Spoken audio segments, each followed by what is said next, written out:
आप सभी का मंगल हो। नमस्कार। मेरे पास कुछ जिज्ञासु ने पूछा कि हम जब जप या ध्यान आदि करते हैं तो हमारी बॉडी के अंदर बहुत नेगेटिविटी सी महसूस होती है, मन विचलित होता है, कंट्रोल में नहीं होता बिल्कुल भी,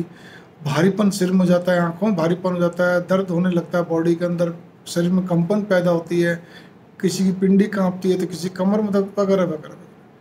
अजीब अजीब स्थितियाँ बनती। तो भावना यह है कि सर्वप्रथम तो इस बात को गांठ बांध लें, आप किसी प्रकार का सात्विक जप किया गया, गायत्री मंत्र, नारायण, कुछ भी, किसी प्रकार का सात्विक जप और ध्यान साधना से आपको इन चीज़ों का कोई लेना देना नहीं है। दूसरी चीज़ ये है कि हमारी बॉडी के अंदर इतनी सारी नेगेटिविटी होती हैं जो कि जब हम बिल्कुल अपने आप को एकदम शांत वातावरण में एक सिराए सीध में होके बैठते हैं, मतलब सीधे होके, और ध्यान करते हैं तो हमारी बॉडी इस चीज़ को एडजस्ट नहीं कर पाती, बड़े मुश्किल से कंट्रोल होता है, एक लंबा समय लगता है। इसीलिए अच्छे अभ्यास की जरूरत होती है। तीसरी चीज़ है कि हमने रात को क्या खाया, अगर हम सुबह करते हैं, या सारे दिन क्या खाया अगर हम रात को करते हैं, उस पर भी खान पान हमारे कामकाज पे बहुत निर्भर करता है। चौथी चीज़ आपका यहाँ पर ये कि हमारा कैसा कामकाज है, हमारा चिंतन कैसा है, उस पर भी बहुत कुछ निर्भर करता है। ये सारी चीज़ें आप, या फिर आपको कोई ऑलरेडी कोई प्रॉब्लम है जो कि अब आपके बैठते से, मान लीजिए किसी घुटने में कोई दर्द है या टखने में या पाँव में, एक उदाहरण के लिए बता रहा हूँ, या सिर में माइग्रेन है, लेकिन वो ध्यान साधना करने बैठा, लेकिन वो जैसे ही एकाग्रचित करता है तो नसें खिंचाव शुरू होता है और उस पर एक अजीब स्थिति बनती, तो टिक के नहीं बैठ पा रहा है, या सिर में दर्द हो रहा है, या आँखों में ऑलरेडी प्रॉब्लम है तो उसमें भी कई बार खिंचा, ये सारी चीज़ें।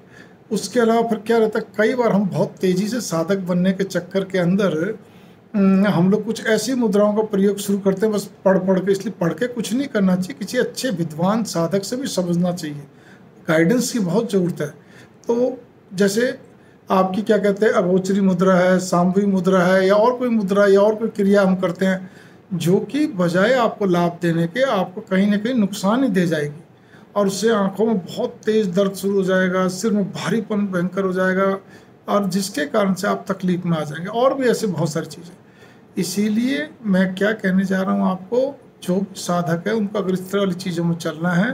तो सर्वप्रथम तो किसी अच्छे गाइडेंस की ज़रूरत है। आपका अपना क्या कहते हैं खान पान, अपना रहन सहन, अपना चिंतन मनन, अपने शरीर की और कोई व्यवस्था, अगर सारी चीज़ देखिए, और एक बार अगर फिर भी कंट्रोल नहीं होता, एक बार किसी अच्छे डॉक्टर से, खास तौर पे न्यूरो वाले से, आँख वाले से भी आपको सलाह कर लेनी चाहिए। एक बार दिखा दो, आँख की टेस्टिंग कराओ तो सब ओके, आपको न्यूरो वाले को अपना सिर दिखा देना चाहिए, नर्वस सिस्टम आदि सारा चेक कर लेगा अच्छे डॉक्टर से, जिससे क्या है कि एक और ये भी एक तसल्ली हो जाती है कि चलो भाई हमारे शरीर में और कोई विकार नहीं है। बाकी किसी अच्छे साधक से ही आपकी उसकी गाइडेंस में ही करना चाहिए, तब जाके पार पड़ेगी। हाँ, एक लंबी प्रक्रिया है, धीमी प्रक्रिया है। ब्रह्म मुहूर्त का समय हो, आपका रात का समय हो, आपकी कहते हैं गायत्री मंत्र हो, कोई भी सात्विक मंत्र हो, आपका आराम से ओम की ध्वनि के साथ, आपका कईयों को ध्वनि से भी क्या कहते हैं सिर के अंदर अजीब सी गूंज पैदा होने लग जाती है, वो भी ठीक हो जाएगी, लेकिन एक समय लगता है। तो इसीलिए आप बहुत अच्छे ढंग से संयत भाव से करिए, आपके लिए लाभकारी रहेगा, बढ़िया रहेगा। इसमें कोई किंतु परंतु नहीं है, कोई शंका की बात ही नहीं है। बस ये है, किसी प्रकार का कोई अनुष्ठान क्रिया आदि जो भी कुछ है वो ऐसी ना करें जिससे कि आपको बजाय लाभ के हानि हो, फिर बहुत दिक्कतें हो जाती हैं। कई लोग, जैसे उदाहरण के लिए, कई लोग ध्यान साधना के नाम पर, अनुष्ठान के नाम पे 10 महाविद्याओं का या किसी प्रचंड देवी देवता का भी शुरू कर देते हैं, बिना किसी के सही ढंग से करें, हल्का फुल्का समझ लिया कर ले, तो वो बड़ी दिक्कतें पैदा करता है, बजाय कुछ लाभ देने के। ध्यान करें। नमस्कार, मंगल।